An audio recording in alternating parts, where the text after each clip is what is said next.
সকলের কাছে পেদুদা নামে খ্যাত। এই পেদুদা তার পাদের জাদু দেখিয়ে বিভিন্ন দেশ থেকে বিভিন্ন সময় বিভিন্ন পুরস্কার অর্জন করেছেন। এই দুজনকেই আমাদের পাদালোচনা অনুষ্ঠানে স্বাগত। এরই মধ্যে পেদুদা একটা পাদ দিয়ে আমাদের অনুষ্ঠানের শুভ সূচনা করলেন। কই নাট্য, আমি পাদ দিইনি, ওই পাদম্বরদা পাদটা মারলো। না না, আমি কোনো পাদ টাদ দেই নাই, ওই পেদুই পাদটা মারলো। শোনো পাদম্বরদা, আমি বাড়ি থেকে আজ পায়খানা করেই এসেছি, আমি দিইনি, তুমি দিয়েছো পাদটা। শোন পেদু, একদম মিথ্যা কথা কবি না। কালকে তোরে আমি বাজারে মূলা আর পচা কুমড়া কিনতে দেখছি, ওইয়া খাইয়াইছস আর তুই পাদ মারতে আসো, সেই নে তুই পাদ দেছস। শান্ত হন পাদম্বরদা, আপনিও শান্ত হন পেদুদা। দর্শক বন্ধুরা, বুঝতেই পারছেন আপনারা যে আজকের আমাদের এই অনুষ্ঠানটা কতটা পাদ্যময় হতে চলেছে। প্রথমেই আসি পেদুদার কাছে। আচ্ছা পেদুদা, এই পাদ কি একটা সত্যি লজ্জাজনক ব্যাপার? দেখুন, পাদ কিন্তু ছেলে মেয়ে জোয়ান বৃদ্ধ ধনী গরিব নির্বিশেষে প্রায় সকলেই দেয়। কেউ জোরে দেয়, কেউ আস্তে দেয়, কিন্তু কেউ স্বীকার করতে চায় না। এই ব্যাপারে জিজ্ঞাসা করলেই সবাই মুখ চেপে হাসে বা তর্ক করে। আমি মনে করি পাদ হলো মানুষের শরীরের একটি স্বাভাবিক ব্যাপার, এতে লজ্জার ও রাগের কোনো কারণ নেই। কিন্তু সবার সামনে যখন কেউ শব্দ করে পাদ দেয় এবং চিহ্নিত হয়ে যায় যে কে পাদটা দিল, তখন তিনি হালকা লজ্জাবোধ করেন। কিন্তু যখন কেউ শব্দবিহীন আস্তে করে ঝাঁঝালো গন্ধযুক্ত পাদ দেয়, তখন আশেপাশের মানুষ পাদ দাতাকে চিহ্নিত করতে না পারার জন্য পাদ দাতার তেমন কোনো লজ্জায় পড়তে হয় না। ধন্যবাদ পেদুদা। এবার আমি পাদম্বরদার কাছে আসছি। আচ্ছা পাদম্বরদা, আপনি তো পেদে পেদে বহু খেতাব জিতেছেন, তো আপনার মতে পাদ কত প্রকার এবং সেগুলি কেমন, যদি একটু বিস্তারিত বলেন। প্রথমেই বলি, পাদে পাদান্তি, পাদে শান্তি, পাদ নাই যার পোড়া কপাল তার। দেখো, পাদের আলোচনা করতে গেলে প্রথমেই জানতে হবে যে পাদ কাকে বলে। হ্যাঁ বলুন বলুন পাদম্বরদা, একটু শুদ্ধ ভাষায় বলি। যে বায়ু আমাদের পায়ুদার হইতে নির্গত হইয়া মানব কুলের নাসিকা রন্ধ্র ব্যাকুল ও উদ্গ্রীব করিয়া পাদ দাতা ও পারিপার্শ্বিক লোকজনকে এক অস্বস্তিকর পরিস্থিতির মধ্যে ঠেলিয়া দেয়, তাহাকেই পাদ বলে। আমার মতে পাদ সাধারণত 3 প্রকার।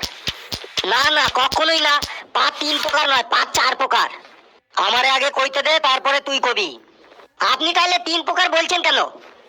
দেখ, তুই যখন বলছিলি তখন আমি কিন্তু চুপচাপ ছিলাম, এবার আমি বলছি, তুই কিন্তু চুপচাপ থাক, ডিস্টার্ব করবি না। আগে বলুন পাদ 4 প্রকার, তারপরে চুপ হবো। আস্তে আস্তে পেদুদা, আপনাকেও বলার সময় দেব, তখন বলবেন।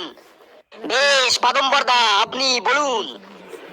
দেখেন, আমার মতে পাদ সাধারণত 3 প্রকার: ভ্রমপাদ, ঠাসপাদ আর ফুসপাদ। আর ফুসপাদের কথা বললেন না তো, ওই ফুসপাদের কথা কে বলবে? দেখেন, ওই পেদু যদি কথায় কথায় আমার এমন ডিস্টার্ব করতে থাকে, তাইলে কিন্তু আমি এই অনুষ্ঠান ছেড়ে চলে যাব। আহা পেদুদা, এরপরই তো আপনাকে সময় দেওয়া হবে, তখন আপনি যা বলার বলবেন। এখন পাদম্বরদাকে বলতে দিন। বলুন পাদম্বরদা, যা বলছিলেন। পাদ সাধারণত 3 প্রকার: ভ্রমপাদ, ঠাসপাদ ও ঠুসপাদ। প্রথমেই আসি ভ্রমপাদে। যে বায়ু বায়ুদ্বার হইতে ভ্রম ভ্রম শব্দে নির্গত হইয়া মানব কুলের কর্ণকুহুর সচকিত করিয়া তোলে, তাহাকে ভ্রমপাদ বলে। আচ্ছা পাদম্বরদা, এই পাদে কি দুর্গন্ধ থাকে? এই পাদে কোনো কোনো সময় দুর্গন্ধ থাকে, আবার কোনো কোনো সময় দুর্গন্ধ নাও থাকতে পারে, তবে দুর্গন্ধ হইলেও এই গন্ধের পরিমাণটা খুবই কম। এরপরে আছে ঠাসপাদ। যে বায়ু বায়ুদ্বার হইতে ঠাস ঠাস শব্দে নির্গত হইয়া মানব সমাজকে চমকাইয়া তোলে, তাহাকেই ঠাসপাদ বলে। এই পাদে কি গন্ধ হয়? এই পাদ অতি উচ্চ শব্দে নির্গত হইলে কি হবে? এর গন্ধ কিন্তু ভ্রমপাদের থেকে অনেক বেশি। এরপর বলুন। এরপর 3 নম্বরে আছে ঠুসপাদ বা জেন্টলম্যান পাদ, যে পাদ পায়ুদার হইতে মৃদু শব্দে ঠুস করিয়া নির্গত হইয়া দুর্গন্ধে মানব কুলের নাসিকারন্ধ্র ব্যাকুল করিয়া তোলে এবং ছোটখাটো সভা ও মিটিং ও আড্ডাকে সাময়িক সময়ের জন্য অচলাবস্থার সৃষ্টি করিয়া তোলে, তাহাকেই ঠুসপাদ বলে। তার মানে আপনি বলছেন ঠুসপাদের শব্দ সব থেকে কম? হ্যাঁ, ঠুসপাদের শব্দ কম হইলে কি হবে, এর দুর্গন্ধ মারাত্মক। এই পাদের দুর্গন্ধ সম্পর্কে মানব কুলের কারো অভিজ্ঞতা কারো থেকে কম না। এই পাদের দুর্গন্ধের বিস্তারিত বিবরণ যত কম বলা যায় ততই ভালো। এবার পেদুদার কাছে আসছি। আচ্ছা পেদুদা, ওই ফুসপাতটা কি, ওর সম্পর্কে যদি একটু বিস্তারিত বলেন।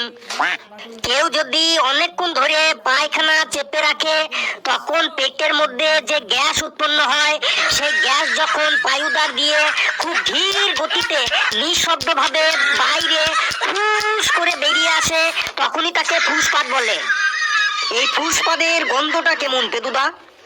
এই ফুসপাদের গন্ধটাই সব থেকে মারাত্মক। এর গন্ধ এতটাই তীব্র যে আশেপাশে যারা থাকেন তাদের প্রায় দম বন্ধ হয়ে আসে ও অনেক সময় অনেকে বমিও করে দেয়। এর নাম ফুসপাদ হলো কেন? বেশিরভাগ ক্ষেত্রেই দেখা গেছে এই পাদের সাথে ফুস করে একটা হালকা আওয়াজ বের হয়ে আসে, তাই এর নাম ফুসপাদ। শুনলে অবাক হয়ে যাবেন, এই ফুসপাত কিন্তু অনেক ক্ষেত্রে উপকারেও লাগে। তাই নাকি? কেমন উপকারে লাগে শুনি। ধরুন আপনি যাত্রা দেখতে গিয়েছেন, চটের উপর বসেছেন, সেখানে খুব ভিড়, খুব চাপাচাপি হচ্ছে, ব্যাস ওখানে একটা ফুসপাত মেরে দিন, তাহলেই হলো। দেখবেন আর দেখতে হবে না, আপনার আশেপাশে থেকে অনেকেই সরে গেছে। এতক্ষণ আপনি বসার জায়গা পাচ্ছিলেন না, এবার শোয়ার জায়গা পেয়ে যাবেন। এরপর ধরুন আপনি বাসে করে কোথাও গেছেন, বাসে খুব ভিড় হয়েছে, দাঁড়ানোর জায়গা নেই, ব্যাস ওইখানে একটা ফুসপাত মেরে দিন, দাঁড়ানো কেন, আপনি বসার জায়গাটাও পেয়ে যাবেন। বাহ বাবা, খুব ইন্টারেস্টিং তো। এবার পাদম্বরদাকে একটা বলছি, ধরুন কারো পাদ এসেছে আর সে আওয়াজ হবে বলে লজ্জায় পাদটা দিতে পারছে না, তখন সে কি করবে যদি একটু বলেন। এইটা খুবই সহজ ব্যাপার। যে কারো পাদ আইছে কিন্তু শব্দ হবে বুঝলা, আশেপাশে লোকজন আছে, তার মধ্যে শব্দ হইলে সে একটা লজ্জায় পড়বে, তার জন্য যে পাদটা সে দিতে পারতেছে না, এই রকম পরিস্থিতিতে যদি কেউ পড়ে, তখন পাদের সাথে সাথে যে পাদ দাতা অর্থাৎ যিনি পাদ দেবেন তারে মুখে জোরে জোরে কাশি দিতে হবে, যাতে ওই পাদের শব্দ, ওই কাশির শব্দ পাদের শব্দ থেকে যেন বেশি হয়। তাইলে ওই পাদের শব্দটা ওই কাশির শব্দ দ্বারা ঢাকা পড়ে যাবে, তাইলে আর পাদের শব্দটা কেউ শুনতে পারবে না। তাই জোরে জোরে কাশতে হবে যাতে ওই পাদের শব্দটা শোনা না যায়, তাইলেই ওই পাদের শব্দটা ঢাকা পড়ে যাবে। এইখানে আমার একটা কথা বলার আছে। হ্যাঁ হ্যাঁ, আমি তো কিছু কইলেই তোর কোনো কিছু কথা বলার থাকে। নে নে তুই ক ক, তুই কি বলবি বল। বলুন পেদুদা, কি বলবেন? কথাটা হইল, ওই পাদটা যদি ফুসপাদ বা ঠুসপাদ হয় তাহলে ঠিক আছে, ওই কাশিতে শব্দটা ঢাকা পড়ে যাবে।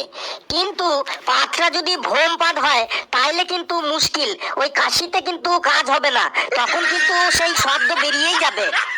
একদম ঠিক তাই পেদুদা, আমিও আপনার সাথে সহমত পোষণ করছি যে পাদটা যদি ফুসপাদ বা ঠুসপাদ হয় তাহলে কাশিতেই ঠিক হয়ে যাবে, কিন্তু পাদটা যদি ভ্রমপাদ হয় তাহলে কিন্তু সবাই পাদের শব্দটা শুনে যাবে। বুঝলেন পেটকু বাবু, আমার এখন এখান থেকে বাইরে যাইতে হবে, আজকে একটা পাদের সভা আছে, সেখানে আমার প্রধান অতিথি হিসাবে ডাকছে। পাদের সভা মানে কি পাদসভা? হ্যাঁ হ্যাঁ, একদম ঠিক কইছেন, পাদসভা। সেই সভায় আমারে প্রধান অতিথি হিসেবে ডাকছে। অন্য একদিন আসবো, পাদ নিয়ে আরো অনেক অনেক আলোচনা আছে, সেই আলোচনা করব। আজকে আমারে তাড়াতাড়ি বাইরে যাইতে হবে। ওই পাদের সভায় কমিটি আমারে কইছে যে আমার পাদ দিয়েই ওই সভার অনুষ্ঠান শুরু হবে, তাই আমারে তাড়াতাড়ি আজকে বাইরে যাইতে হবে। আমাকে বেরিয়ে যেতে হবে, বুঝলেন ফেটকু বাবু। আপনি আবার কোথায় যাবেন পেদুদা? আজ একটা পাদের কম্পিটিশন আছে, ওইখানে আমাকে বিচারক হিসেবে ডেকেছে, পাদের বিচারক। বহু জায়গা থেকে বহু নামি দামি পাদারু আসবে, বহু দূর দূর থেকে পাদারু আসবে। আমাকে ওইখানে পাদের বিচার করতে হবে, তাই আজকে আমাকে তাড়াতাড়ি দেখতেই হবে। অন্যদিন আসবো, পাদ নিয়ে আরো অনেক আলোচনা আছে, আরো অনেক আলোচনা করব। আজকে আসি, অন্যদিন আসবো। তাহলে আর কি করা যাবে, পাদম্বরদা ও পেদুদার দুজনারই আজ অনুষ্ঠান আছে। আমরা এখন অনুষ্ঠানের শেষ লগ্নে চলে এসেছি। পাদম্বরদা, আপনি কিছু বলবেন দর্শকদের উদ্দেশ্যে? হ্যাঁ, দর্শক বিন্দুকে কইতে আছি যে পাদ কিন্তু কখনোই বেশিক্ষণ কেউ সাইডটা রাখবেন না, এতে শরীরের অনেক ক্ষতি হয়। পাদ একটা প্রাকৃতিক শারীরবৃত্তীয় ক্রিয়া, যখন পাদ আসবে তখনই পাদ দিয়ে দেবেন। যদি লজ্জা লাগে একটু আড়াল হবেন, একটু আড়ালে গিয়ে পাদ দেবেন। তবে পাদ কিন্তু বেশিক্ষণ সাইডটা রাখা ঠিক না। পাদ দিলে শরীর মন উভয়ই ভালো থাকে। পাদ দেওয়ার পরে দেখবেন শরীরে একটা স্বতঃস্ফূর্ততা আসে। তো বন্ধুরা, আপনাকে ভোমপা দিয়ে হইক, ফুসপা দিয়ে হইক, ঠাসপা দিয়ে হইক আর ফুসপা দিয়ে হইক, যে পা দিয়ে হইক, যখন যেটা আসবেন তখন এটা দিয়ে দেবেন, ঠিক আছে? আর একটু ভালো মন্দ খাবেন, তাহলে পাতটা একটু কম হবে।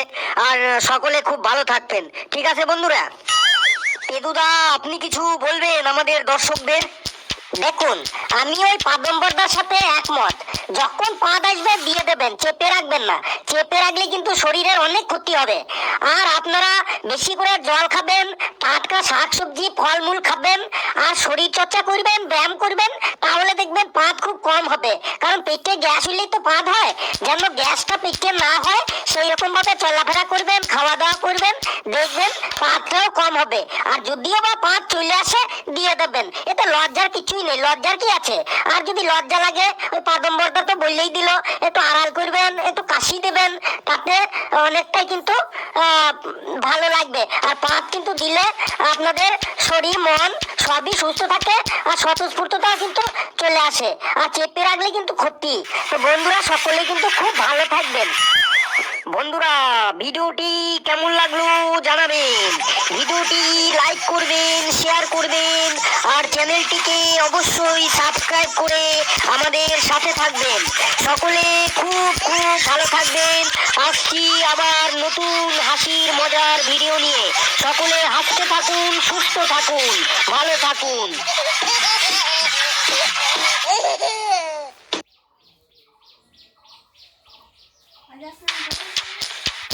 কিরে ফেলু, তুই চশমা পরে এসে